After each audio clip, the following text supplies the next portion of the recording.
आप सभी का हमारे YouTube चैनल फेस्टिव सीक्रेट पर स्वागत है। आज हम आपको आंवला नवमी के बारे में बताने जा रहे हैं। आंवला नवमी कब और क्यों मनाई जाती है, इसकी विस्तृत जानकारी। आंवला नवमी एक महत्वपूर्ण हिंदू धार्मिक पर्व है जो कार्तिक मास के शुक्ल पक्ष की नवमी तिथि को मनाया जाता है। इस दिन आंवला वृक्ष की पूजा का विशेष महत्व होता है।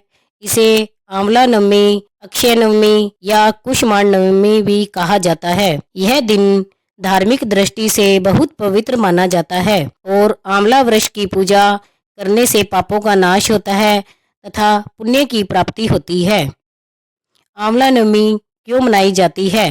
पौराणिक मान्यता के अनुसार आंवला वृक्ष में भगवान विष्णु का वास माना गया है। कहते हैं कि आंवला वृक्ष भगवान विष्णु का प्रिय वृक्ष है। इस दिन आंवला वृक्ष की पूजा करने से विष्णु जी की विशेष कृपा प्राप्त होती है।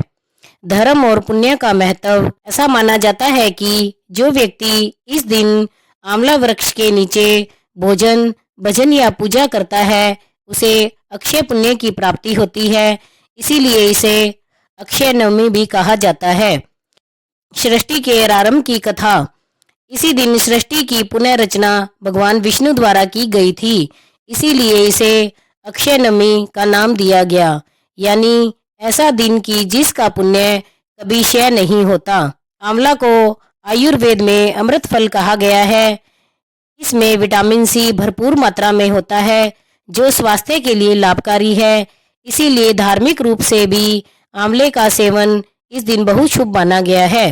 आंवला नवमी की पूजा विधि। इसमें प्रातःकाल स्नान करके पवित्र वस्त्र धारण करें। घर या मंदिर के पास स्थित आंवला वृक्ष को जल अर्पित करें। आंवला वृक्ष के नीचे दीपक जलाकर फूल, धूप, रोली, अक्षत आदि से पूजा करें। भगवान विष्णु और देवी लक्ष्मी का स्मरण करें। वृक्ष की परिक्रमा करें। अंत में आंवला का सेवन करें। ब्राह्मणों को भोजन करवाएं। इस दिन पूजा करने से संतान, धन और सुख समृद्धि की प्राप्ति होती है। पितरों को शांति और पूर्वजों का आशीर्वाद भी मिलता है। विवाह में आ रही बाधाओं का निवारण होता है। यह दिन दान, स्नान और व्रत के लिए अत्यंत शुभ माना गया है। इस दिन आंवला वृक्ष लगाना अत्यंत पुण्यकारी होता है।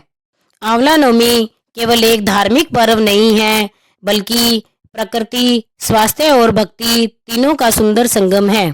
यह दिन हमें बताता है कि पेड़ों की पूजा और पर्यावरण का संरक्षण भी हमारे धर्म का महत्वपूर्ण हिस्सा है।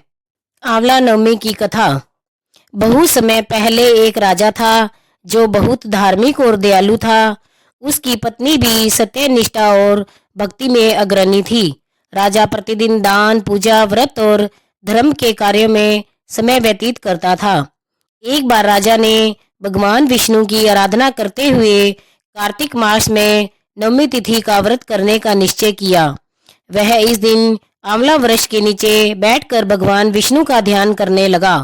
व्रत के दिन राजा ने कहा, हे प्रभु, मैं आपकी आराधना आंवला वृक्ष के नीचे करूंगा, क्योंकि शास्त्रों में कहा गया है कि इसमें आपका निवास होता है। राजा ने स्नान कर शुद्ध होकर आंवला वृक्ष के नीचे पूजा की, दीप जलाया, प्रसाद चढ़ाया और कथा सुनी। उसके बाद उसने ब्राह्मणों को भोजन कराया और समय भी आंवले का सेवन किया। भगवान विष्णु उसकी भक्ति से प्रसन्न हुए और बोले, हे राजन, जिसने आंवला वृक्ष की पूजा कर मुझ में श्रद्धा रखी है उसके सभी पाप नष्ट हो जाते हैं और उसे अक्षय पुण्य की प्राप्ति होती है। उसके वंश में कभी दरिद्रता नहीं आती और उसके घर में सदा लक्ष्मी का वास होता है। तब से यह परंपरा चली आ रही है। कार्तिक शुक्ल नवमी को आंवला वृक्ष की पूजा कर भगवान विष्णु की आराधना की जाती है। आंवला नवमी की व्रत कथा। व्रत कथा के अनुसार इसी नगर में एक सेठ और सेठानी रहते थे। उनके 4 बेटे और 4 बहुएं थी। सेठ जी के पास इतनी धन दौलत थी कि उसका हिसाब किताब रखने के लिए कई नौकर चाकर थे जो उसे धन की तराजू में तोल कर रखते थे। सेठानी जी ने एक नियम ले रखा था कि वो रोज एक सोने का आंवला दान करती थी। उसके बाद ही भोजन करती थी। सेठ सेठानी अपना जीवन व्यतीत करते रहते थे। एक दिन सेठानी जी ने बहू से आपस में बात करी कि यदि सेठानी इसी तरह सोने का दान करती रहेगी तो हमारे पास कुछ भी नहीं बचेगा, धीरे धीरे सब कुछ खत्म हो जाएगा। ऐसा सोचकर सभी बहुएं सेठानी जी से कहने लगी, आप सोने के आंवले की जगह रोजाना एक सादा आंवला दान कर दिया करो। सेठानी जी ने उनकी बात मान ली और रोज एक सादा आंवला दान करने लगी। कुछ समय बाद सेठानी जी की बहू ने उनको सादा आंवला दान करने के लिए भी मना कर दिया। यह बात सुनकर सेठ जी और सेठानी जी को बहुत दुख हुआ। वो दोनों अपना घर छोड़कर जंगल की ओर चले गए। उसी दिन सेठानी जी ने आंवला दान नहीं किया, इसीलिए उन्होंने भोजन भी नहीं किया। जंगल में चलते चलते रात हो गई और वह दोनों एक पेड़ के नीचे सो गए। जब वो दोनों सुबह उठे तो उन्होंने देखा कि वहाँ एक सोने के आंवले का पेड़ लगा हुआ है। सेठानी जी ने उस पेड़ पर एक आंवला तोड़कर दान कर दिया और भोजन करने लगी। वहीं पास में से दोनों अपना घर बनाकर रहने लगे। धीरे धीरे सेठ जी का व्यापार बढ़ने लगा और देखते ही देखते वो दोनों फिर से धनवान हो गए।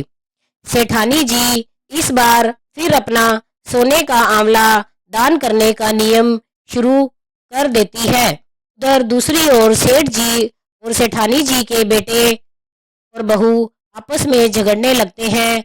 उनको व्यापार में भी घाटा होने लगता है।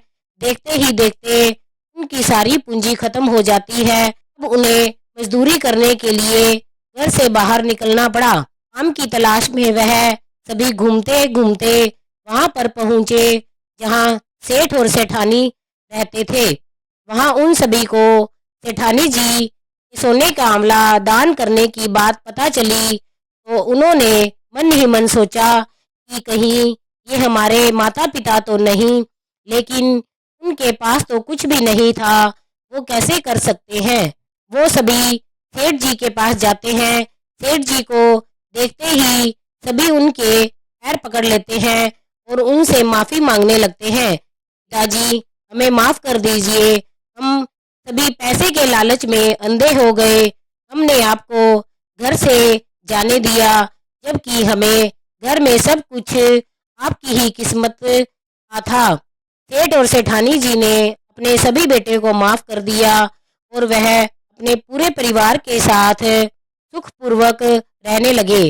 दोस्तों, ऐसा भी कहा जाता है कि अमला नवमी के दिन भगवान श्री कृष्ण गोकुल की गलियां छोड़कर मथुरा गए थे। मान्यताओं के अनुसार अमला नवमी के दिन यदि कोई महिला आंवले के पेड़ की पूजा कर उसके नीचे बैठकर भोजन ग्रहण करती है तो भगवान विष्णु और भोलेनाथ उसकी सभी मनोकामनाएं पूर्ण करते हैं। इस दिन महिलाएं संतान की दीर्घायु तथा अच्छे स्वास्थ्य को लेकर कामना करती है। जय श्री विष्णु भगवान की जय।